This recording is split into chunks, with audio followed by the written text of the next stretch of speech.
벌써 5년이나 흘렀습니다.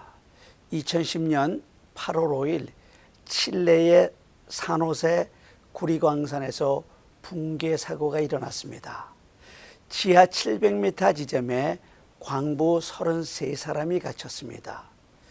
넓이가 고작 500스퀘어피트에 불과한 임시 대피소에는 이러한 위급 상황이 발생할 때 광부 10명이 48시간, 즉 이틀을 버틸 수 있도록 준비해둔 비상식량이 전부였습니다. 관계자들은 광부들의 생존 확률을 2% 미만으로 예상을 했었다고 합니다.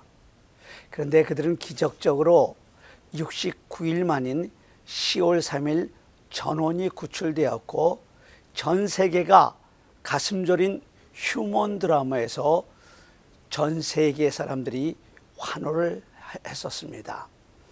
그런데 17일쯤 지나서일까요? 모든 사람들의 배고픔이 극에 달했을 때 한 사람이 그냥 지나가는 소리로 인육을 먹는 이야기를 했다고 합니다.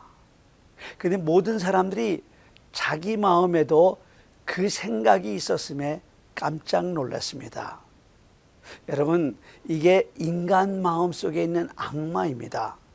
그런데 오늘 본문의 배경이 되는 당시 사마리아 성에서 실제로 인육을 먹는 일들이 벌어졌던 것입니다. 그것도 자기 자식을 잡아먹는 것입니다. 두 여인이 왕에게 나와서 이런 호소를 합니다. 왕이요, 저 여인과 제가 약속했습니다. 어차피 어른들도 다 죽고 아이들도 죽을 텐데 오늘은 우리 집 아이를 삶아 먹고 내일은 당신 집 아이를 삶아 먹자고 약속을 했습니다. 그래서 어제 우리 집 아이를 삶아 먹었는데 오늘이 되니까 저 여자는 자기 아이를 빼돌리고 내놓지 않습니다. 이게 바로 오늘 본문의 배경이 되는 열왕기하 6장에 소개된 이야기입니다. 여러분, 이런 상황 가운데서 이들에게 가장 필요한 것이 무엇일까요? 물론 먹을 양식을 구하는 일입니다. 바로 이때 엘리사 선지자가 이렇게 그들에게 복음을 선포합니다. 내일 이맘때부터 너희가 마음 놓고 싼 값으로 양식을 구할 수 있을 것이다. 지금 자기가 낳은 자기 아들을 잡아먹을 정도의 기아에 허덕이고 있던 사람들에게 엘리야가 외친 이 메시지보다 더 위대한 복음, 더 아름다운 소식, 더 기쁜 소식이 있겠습니까? 그런데 당시 왕의 총애를 한 몸에 받던 장관이 엘리사의 이 선언을 이렇게 비난합니다. 여호와께서 하늘에 창을 내신들 어찌 이런 일이 있으리요. 여기에서 하늘에 창을 낸다는 표현은 바로 출애굽한 이스라엘 백성들이 광야를 지날 때 하나님께서 광야에서 만나를 내려주셨던 사건을 의미하는 것입니다. 장관은 역사 속에서 하나님께서 행하신 일을 알고 있었습니다. 그러나 믿지 않았습니다. 하나님께서 이루신 역사적인 사건을 한낱 신화나 전설로 생각할 뿐이었습니다. 오늘을 살아가는 현대인들의 모습에서도 이런 모습을 많이 보게 됩니다. 성경 이야기는 잘 압니다. 그러나 하나님의 능력과 기적을 믿지 않습니다. 여러분, 분명히 믿으세요. 성경의 하나님은 오늘도 살아계십니다. 그리고 그 하나님은 지금도 역사하십니다. 그런데 설교자로서 오늘 본문을 깊이 묵상해 보면 오늘 본문이 3절로 넘어가면서 이야기가 비약이 되어 있다는 것을 느끼게 됩니다. 2절에서 한 장관이 엘리사의 선언에 여호와께서 하늘에서 창을 내신들 어찌 이런 일이 있으려 하며 비난하는 장면이 나오더니 3절 말씀은 성문 어귀에 있던 네 나병 환자의 이야기로 넘어갑니다. 2절과 3절 사이에는 많은 이야기들이 생략되어 있었다는 것입니다. 아마 생략된 이야기는 대체로 이런 이야기가 아닐까 생각을 해봅니다. 장관의 부정적인 말을 듣고 엘리사가 선포한 복음을 받아들이지 못하고 한결같이 절망에 빠져있던 백성들의 불신앙의 반응들일 것입니다.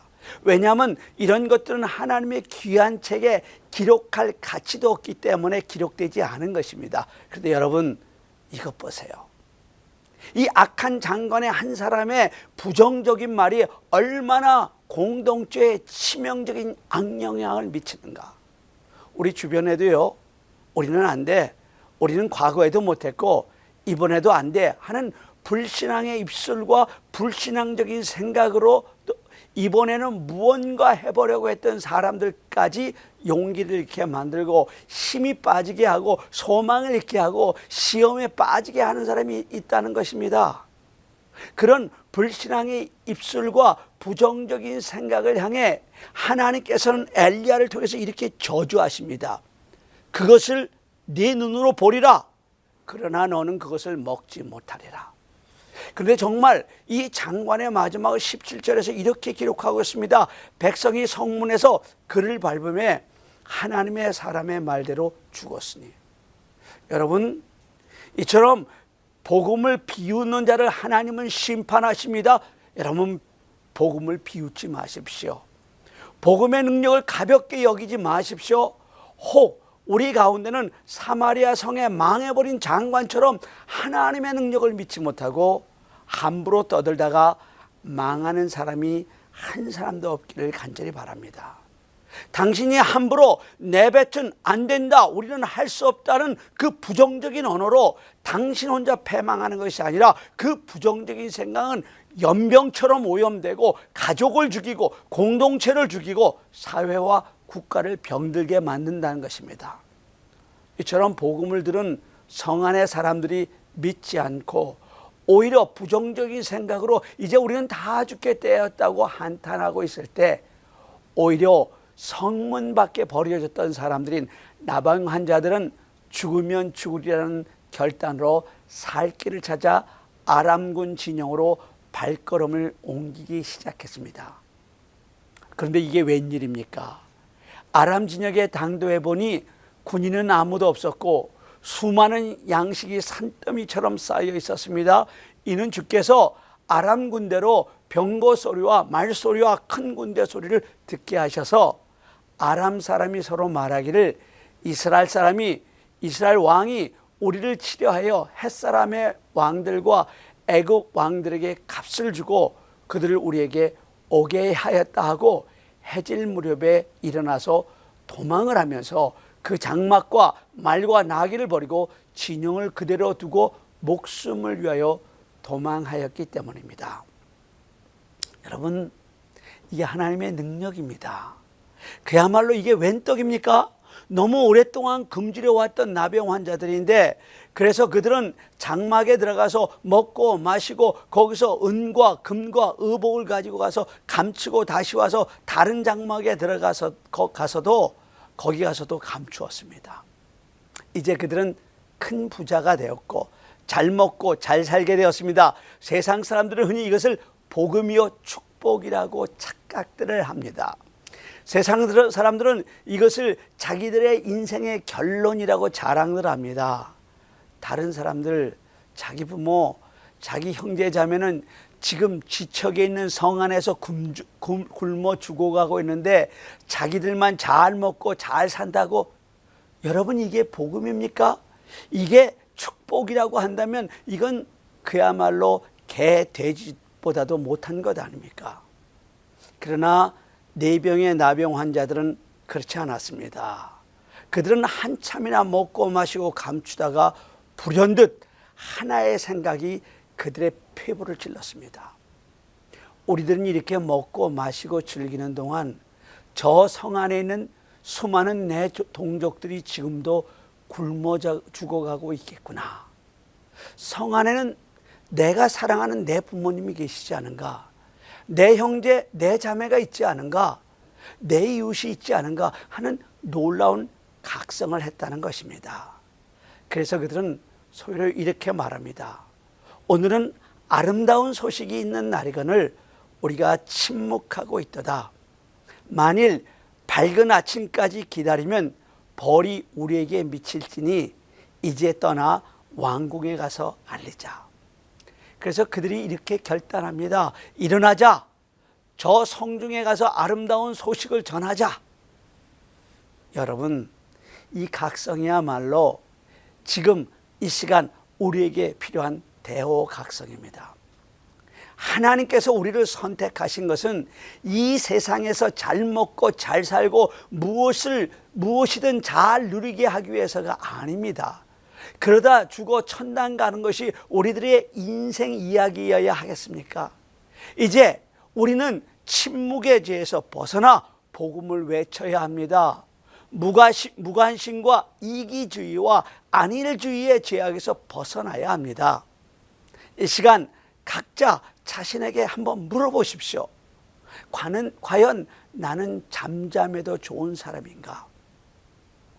셀교의 아버지라고 불리는 랄프 네이버 목사님의 이야기입니다. 그의 아내는 간호사였는데 아내를 통해 한 의사를 친구로 사귀게 되었습니다. 근데 그 친구는 종교에 대하여 관심이 없었습니다. 그래서 랄프는 이 사람을 어떻게 해서든지 주님께 인도해야 되겠다는 생각을 늘 하고 있었습니다. 그래서 성경책을 사서 그의 생일날 주면서 성경 공부를 함께 하자고 해야지 하면서 성경책을 자기 집 리빙룸 찬장 위에 올려놓았습니다. 그때 마침 랄프의 아내가 임신을 해서 랄프는 그 의사와 많은 시간을 함께 지낼 수가 있었습니다.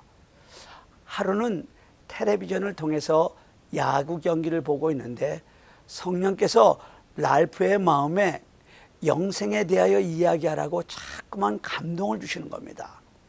그러나 랄프의 또 마음 한구석에서는 이 야구 경기가 끝나고 이야기를 해도 늙지 않겠지 하는 마음이 들어 성령의 감동을 누르고 야구 경기에 집중하다 보니 또 그날 복음을 전할 기회를 놓치고 말았습니다. 그리고 다음날 랄프는 빌리그레암 전도 집회를 위해 영국에 갔다가 3주 후에 돌아왔습니다. 근데 침대 안에서 그의 아내가 울고 있었고 그리고 많이 운 흔적이 있었습니다. 여보, 왜 우는 거요? 그 의사가 죽었어요. 아니, 아직 나이가 어린데 어쩌다가 그가 수상 스키를 타다가 실수로 떨어졌는데 뒤에서 오던 다른 보트가 그 의사를 지나가서 몸이 갈라져 죽었다는 것이었습니다. 그때 랄프의 눈은 찬장 위에 그대로 있는 성경책으로 옮겨졌습니다. 그리고 그는 오 주여 하며 한숨을 내쉬듯이 한탄을 했습니다. 그 의사의 장례식을 랄프 목사가 집례하게 되었습니다. 그 의사의 아내는 이런 말을 했습니다. 랄프, 그는 당신을 존경했어요. 그는 당신과 함께 성경 공부를 하고 싶다고 여러 차례 말했어요. 그날 밤 그 의사와 함께 야구 경기를 보던 그 밤에 성령께서 이미 그 사람의 마음을 준비시켜 놓았는데 랄프는 그 기회를 놓치고 만 것입니다. 지금도 랄프는 세계를 다니며 강의를 할 때마다 이 간증을 들려주며 자신의 생애 동안 가장 후회스럽던 순간이라고 말을 합니다. 하나님이 나를 복음 전도자로 삼으신 많은 이유가 있을 것입니다. 그러나 가장 심각한 이유는 내가 지금 전도해야 할 그 어떤 대상에게는 전도할 수 있는 사람은 오직 나 한 사람, 다시 말씀드립니다. 오직 나 한 사람만이 그 사람에게 전도할 수 있는 유일한 사람이기 때문에 그렇습니다. 내가 그 사람에게 전도하지 않으면은 그 사람은 평생 복음을 듣지 못하고 죽을 수도 있다는 사실입니다. 그래서 하나님의 말씀 에스겔서 33장 8절에서 이렇게 말씀하신 것입니다. 가령 내가 악인에게 이르기를 악인아 너는 반드시 죽으리라 하였다 하자. 내가 그 악인에게 말로 경고하여 그의 길에서 떠나게 하지 아니하면 그 악인은 자기 죄악으로 말미암아 죽으려니와 내가 그의 피를 내 손에서 찾으리라.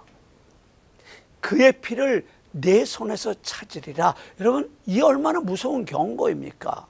그 사람이 지옥에 가면 그것은 그 영혼을 맡았던 내 책임이라는 것입니다. 내가 죽였다는 것입니다. 그래서 그 책임을 나에게 묻겠다는 것입니다. 그런데 이런 무시무시한 경고를 듣고 또 들으면서도 왜 우리가 전도하지 못할까요? 아마 많은 이유가 있을 것입니다. 그러나 대표적인 이유는 정작 전도해야 할 내가 그 복음을 믿지 않기 때문이 아닐까요? 내가 천국과 지옥을 믿지 못하거나 내가 오직 예수, 오직 믿음이라는 구원의 진리를 믿지 못하기 때문이 아닐까요? 그래서 목사는 시간마다 강단에서 예수님을 믿지 않는 당신이 사랑하는 그 사람이 지금 이 순간에도 지옥을 향해서 달려가고 있다고 아무리 피를 토하고 외쳐도 전혀 필이 없어요. 느낌이 오지 않은 겁니다. 근데 예수님 당시에도 그런 사람들이 있었습니다. 그래서 예수님이 그런 사람들에게 누가복음 16장에서 부자와 거지 나사로에 대한 이야기를 통해서 천국과 지옥의 이야기를 해줍니다. 한 마을에 아주 큰 부자가 살고 있었습니다. 그리고 그 집 문 밖에는 거지 나사로가 살고 있었는데 그 둘 다 죽어서 거지 나사로는 천국을 상징하는 아브라함의 품에 안기고 부자는 죽어서 지옥을 상징하는 불못에 들어가게 되었습니다. 부자가 펄펄 끓는 지옥불에서 아브라함에게 이렇게 통사정을 합니다. 아버지 아브라함이여, 나를 긍휼히 여기사 나사로를 보내어 그 손가락 끝에 물을 쥐고 내 혀를 서늘하게 하소서. 내가 이 불꽃 가운데서 고민하나이다. 그때 아브라함이 한마디로 이렇게 거절합니다. 너와 우리 사이에는 큰 구렁이 끼어 있어 오고 갈 수가 없다. 그때 부자가 다시 이렇게 사정을 하지 않습니까? 그러면 아버지요, 나사로를 내 아버지 집에 보내소서. 내 형제 5이 있으니 저희에게 증거하게 하여 저희로 이 고통받는 곳에 오지 않게 하소서. 여러분, 천국과 지옥은 있습니다. 예수님을 믿으면 천국이고 예수님을 믿지 않으면 지옥입니다. 이 복음이 너무 구태의연하다고요? 아니요, 절대로 구태의연할 수가 없습니다. 죽고 사는 복음인데요, 이 죽고 사는 진리의 복음을 여러분과 저를 위해서 전해주기 위해서 얼마나 많은 전도자들이 자기 목숨을 초계와 같이 버렸는지 모릅니다. 만약 이 죽고 사는 진리의 복음이 지금 당신에게 구태의연하게 들린다면 그것은 두렵게도 당신에게 아직 믿음이 없기 때문입니다. 이미 위에서 말씀드렸죠. 어쩌면 당신은 천국이 있음도 지옥이 있음도 믿지 못하고 있습니다. 어쩌면 당신은 예수 그리스도를 믿지 못하고 있을지도 모릅니다. 어쩌면 당신이야말로 오늘 이 진리의 복음을 새로 듣고 구원받아야 할 사람인지 모릅니다. 여러분, 잘 생각해 보세요. 당신의 교회 직분에 속지 마세요. 당신이 교회 다닌 연한에 속지 마세요. 당신에게 구원의 확신이 없기 때문에, 당신에게 예수 그리스도에 대한 확실한 믿음이 없기 때문에 구원의 확신을 물을 때 죽어봐야 한다고 대답이나 하고, 정작 죽고 나서는 진리의 복음이 허탄하게 들리는 것입니다. 그런 당신이야말로 복음을 다시 들어야 할 사람이고, 그런 당신이야말로 오늘 지금 이 시간 복음을 받아들이고 구원받아야 할 사람이라는 것입니다. 다시 한번 분명히 말씀드립니다. 천국과 지옥은 있습니다. 예수님을 믿으면 천국이고 예수님을 믿지 않으면 지옥입니다. 이 부자를 보세요. 이 부자가 당신처럼 살아있을 때 천국과 지옥을 믿지 못했기 때문에 죽어서는 죽을래야 죽지 못하고 펄펄 끓는 지옥불에서 고통당하고 있는 것입니다. 그런데 이 부자의 말이 다음에 우리에게 대우각성을 해야 할 도전을 줍니다. 아버지요, 나사로를 내 아버지 집에 보내소서. 내 형제 5이 있으니 저에게 증거하게 하여 저희로 이 고통받는 곳에 오지 않게 하소서. 여러분, 이게 지옥에 간 자의 때늦은 간절한 외침입니다. 평생 예수님을 믿는다고 성경을 끼고 교회를 다녔다고, 그리고 교회 직분을 맡아 봉사한 우리도 그래도 지옥 간 이 부자보다는 나아야 하지 않겠습니까? 다시 한번 여러분에게 말씀드립니다. 천국과 지옥은 반드시 있습니다. 예수 그리스도를 믿으면 천국이요, 믿지 않으면 지옥입니다. 이것이 여러분이 오늘 반드시 들어야 할 복음의 말씀입니다. 우리 다 같이 기도드리시겠습니다.